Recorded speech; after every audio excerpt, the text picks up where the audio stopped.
Iuwi ko ba to? If there's one artwork here that you would take home, what would it be? Yan daw. Eto. Rest kami ng medium na ginagamit. I wanna be her.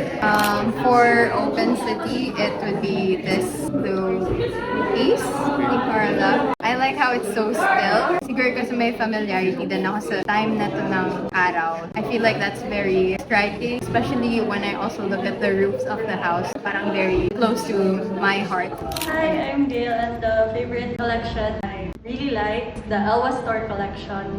I can feel the different emotions from the artworks, small artworks, and paintings. This one, which is named Damnation by Manny Montalibano. And I think the reason why I wanted to take this one is because it's very pretty and I like the coloring, the black and white coloring of the landscape. Blue construction tarp covering the view of Lola's house, particularly because it seems so familiar.